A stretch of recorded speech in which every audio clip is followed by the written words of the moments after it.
पाथेयं यन्मुमुक्षो परपदप्राप्तये प्रस्थितस्य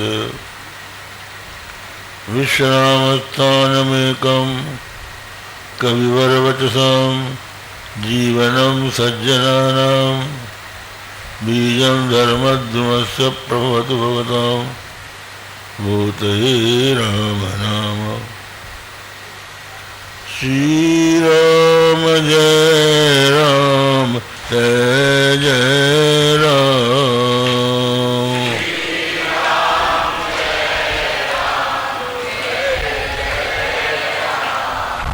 श्री राम जय राम जय जय राम।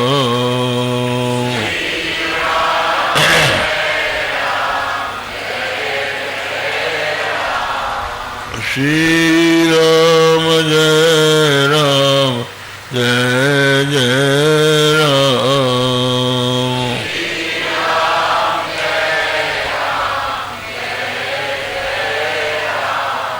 श्री राम जय राम जय जय राम।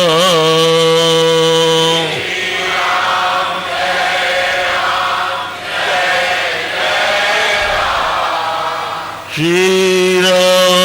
जय राम जय जय राम।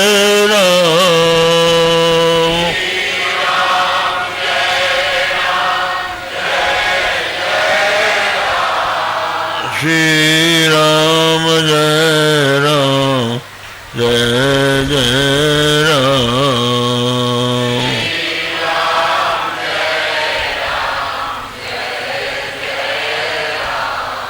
श्री राम जय राम जय जय राम।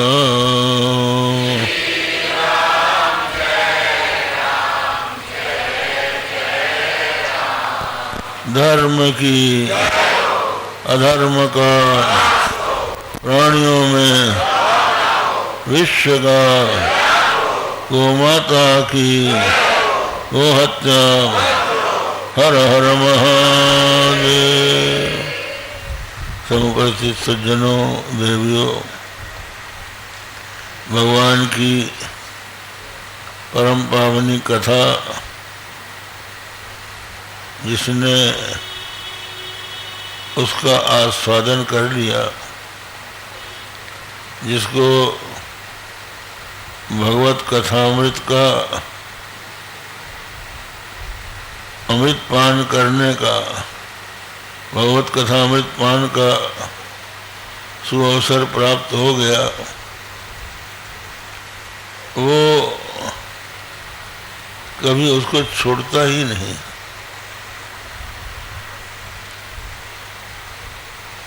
भगवान की कथा वही बारंबार सुनकर भी उसको तृप्ति नहीं होती।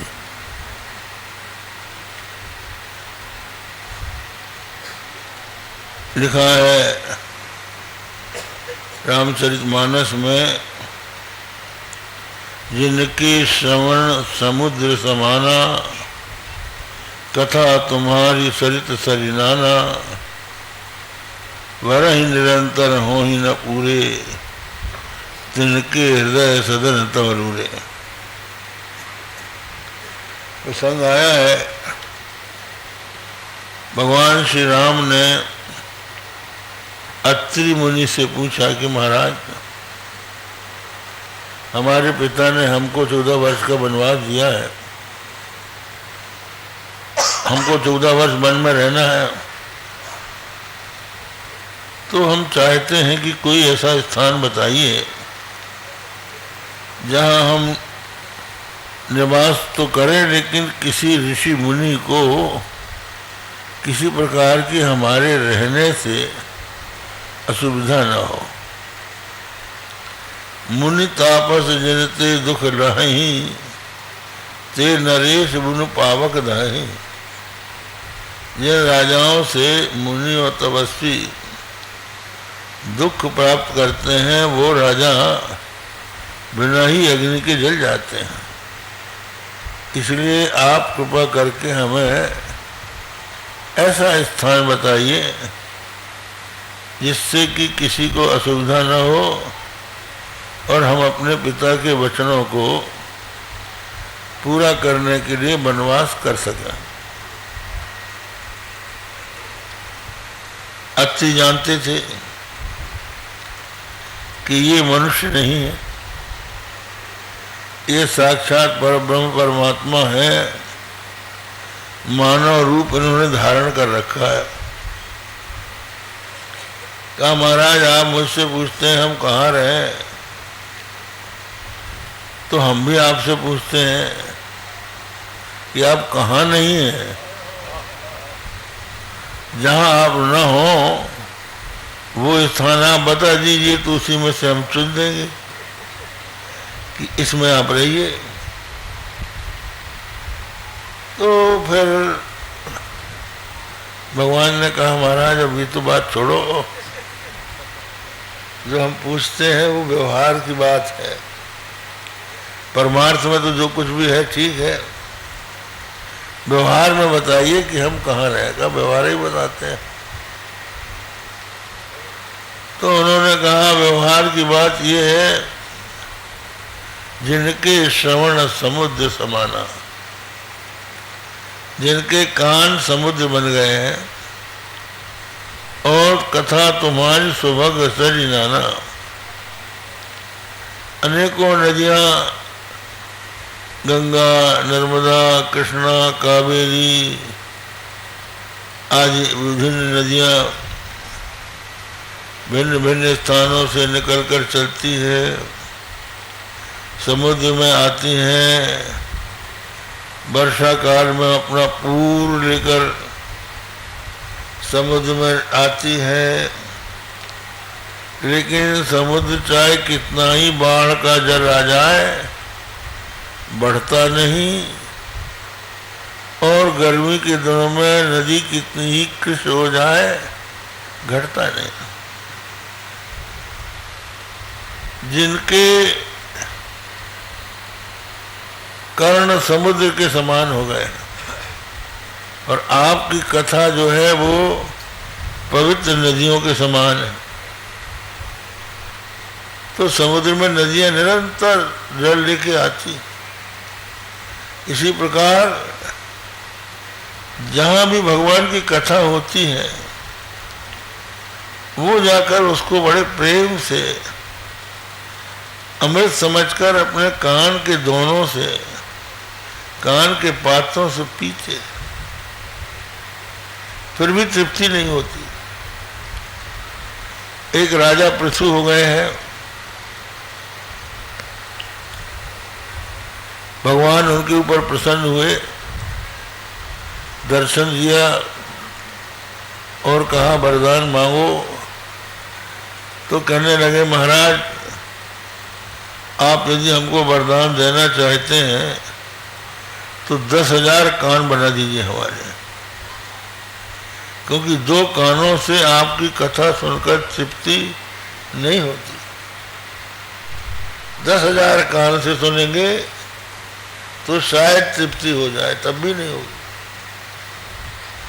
ऐसे भगवान के चरित्रों के श्रवण का आनंद है। तो कौत्तम श्लोक गुणानुवादात पुमान विरज्येत, राजा परीक्षित कहते हैं उत्तम श्लोक, श्लोक माने यश, उत्तम है यश जिनका, तो उत्तम यश केवल भगवान का होता है।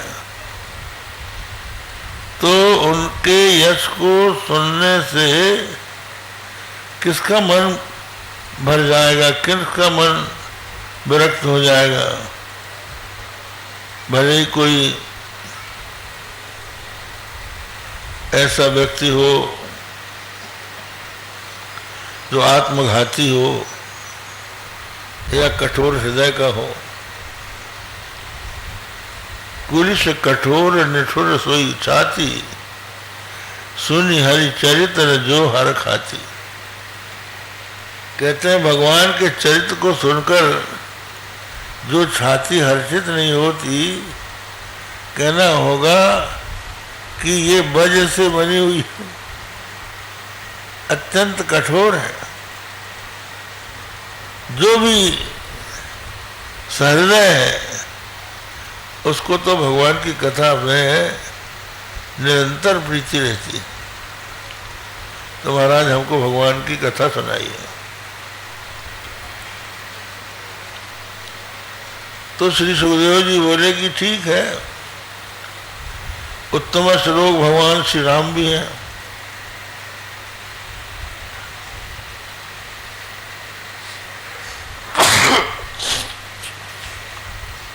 श्री रामचंद्र जी की कथा सुनाई देते हैं, रामायण सुना दें। कहना महाराज हमें तो कृष्ण कथा सुनाओ। भाई कृष्ण के साथ तुम्हारा पक्षपात क्यों है? आखिर क्या बात है? तो राजा परीक्षित बोले महाराज ये शरीर ही उनका दिया हुआ है। द्रोण्यस्य विप्लुष्टमिदं मदंगम संतान बीजम कुरु पांडवानां जुगोपगुक्षिंगतात्तचक्रो मातुस्तमे शरणंगताया। महाभारत में कथा आती है कि 18 दिन महाभारत का युद्ध चला, 17 दिन बीत गए, जितने बड़े बड़े सेनापति थे सब मारे गए, पर दुर्योधन का हठ नहीं दूर हुआ। उसके मन में पांडवों के प्रति ईर्ष्या जलती रही कि ये राज्य न करने पाए। तो अंत में अश्वत्थामा को उसने सेनापति बनाया और अश्वत्थामा, कृतवर्मा यही सब लोग थे जो युद्ध में बचे हुए थे। तो स्थिति ये हुई कि अश्वत्थामा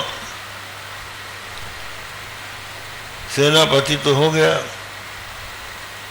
लेकिन इसी बीच में ये जो दुर्योधन था वो युद्ध भूमि छोड़कर भाग गया।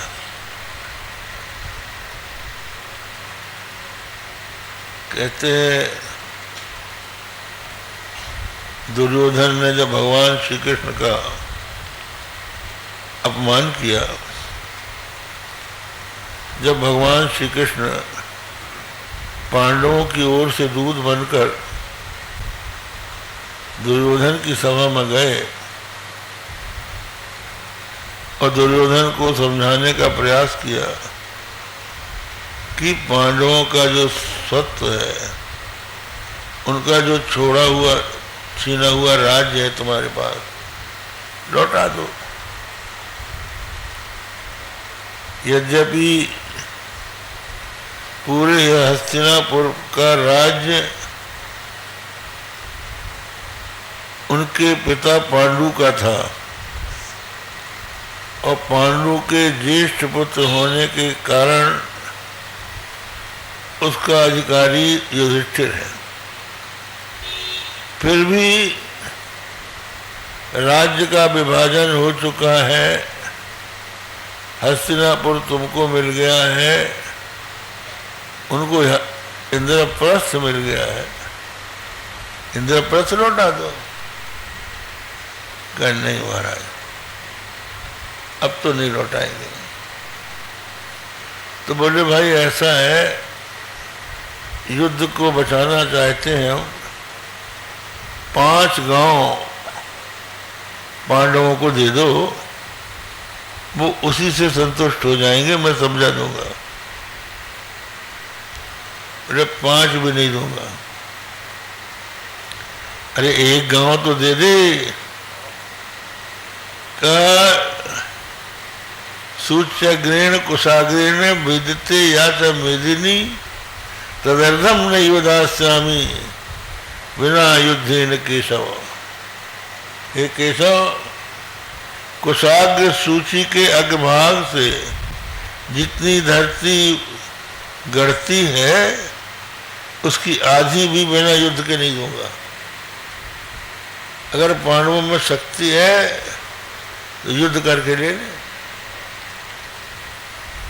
तो भगवान श्री कृष्ण ने कहा, देखो दुर्योधन, अभिमान मत करो। कहा, महाराज क्या पांडव हमारा कर सकते हैं? हमारे साथ भीष्म है, द्रोण है, कर्ण है, कृपाचार्य है, अश्वत्थामा है, बड़े बड़े अतिरथी। इनके रहते हुए पांडव हमारा क्या बिगाड़ सकते हैं? क्या आप बात करते हो उनकी? तो भगवान श्री कृष्ण बोले, दुर्योधन अभिमान मत करो। जहां अधर्म होता है वहां मनुष्य का पराजय निश्चित है। एकाकी पादचारेण नोचे द्रक्ष्यामि कौरव मनवादयो धर्म वक्ता रहा तदा असुर मध्यपायिना। मैं, तू मान नहीं रहा है, अगर मैंने तुझको अकेले पैदल युद्ध से भागते हुए नहीं देख लिया तो समझूंगा कि मनवादी जो धर्म के वक्ता ऋषि मुनि हैं उन्होंने मद्यपान करके शास्त्रों की रचना की है। वो बतलाते हैं कि अधर्म से एक बार मनुष्य बढ़ता है, सफलता भी प्राप्त कर लेता है और शत्रुओं पर विजय भी एक बार उसको मिल जाती है, लेकिन अंत में समूरंचा विनश्यति। अधर्मेण इधते तावत ततो भद्राणि पश्यति सरस्थ पत्नांजयति समूरंचा विनश्यति। तो आज ये स्थिति आ गई, 99 भाइयों को भीमसेन ने मार डाला। अब दुर्योधन बचा तो वो भागा, भाग के जहां माता गांधारी थी उनके पास आया, हस्तिनापुर आया।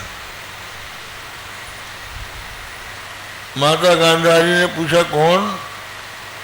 बोले, माँ मैं तुम्हारा बेटा दुर्योधन हूं। कहा, यहाँ क्यों आया? कहा कि अब प्राण बचाने के लिए आया हूं।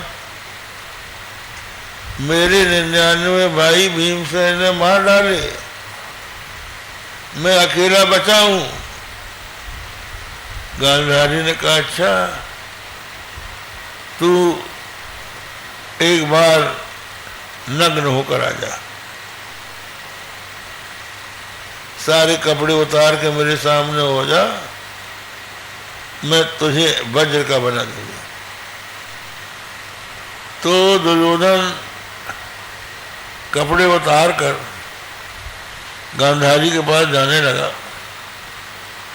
भगवान ने मति फेर दी, माँ के सामने बिल्कुल नंगे होके क्या जाए, अपनी जांघ में माला लपेट ली। परिणाम में हुआ कि गांधारी ने अपने नेत्रों को पहली बार खोला। जब से उसने सुना था कि मेरा पति जन्मांध है, तब से आंख में पट्टी बांधकर वो अंधी बन गई थी। अपने बेटे के प्रेम के कारण उसने अपने आंख की पट्टी खोली और प्यार से दुर्योधन को देखा। ये नियम है, जिस इंद्रिय का संयम मनुष्य कर लेता है उस इंद्रिय में अद्भुत शक्ति आ जाती है। जो व्यक्ति वाणी का संयम कर लेता है वो जो बोल देता है वो सत्य निकलता है। ऐसे प्रत्येक इंद्रिय की बात है। तो आंख की शक्ति थी, आंख का संयम था। कभी आंख खोल के देखा नहीं उसने। जैसे आंख खोल के दुर्योधन को देखा, सारा शरीर वज्र का हो गया। लेकिन जहां जांग में माला लपेटी थी, वो जगह जो है वो रह गई। भगवान की लीला, मरना था। तो ये दुर्योधन वहां से भागकर एक जल दुर्ग था, एक सरोवर था, उसके भीतर महल बना के रखा था, और उस महल के भीतर जाके बैठ गया। ऑक्सीजन का इंतजाम कर दिया होगा, होता है। भीतर महल था, उसमें जाके बैठ गया। पांडवों ने देखा कि दुर्योधन कहाँ गया। पता लगाते लगाते पता गया कि सरोवर में घुसा है। तो पांचों पांडव भगवान श्री कृष्ण पहुंच गए। युधिष्ठिर ने कहा, सुयोधन, दुर्योधन को भी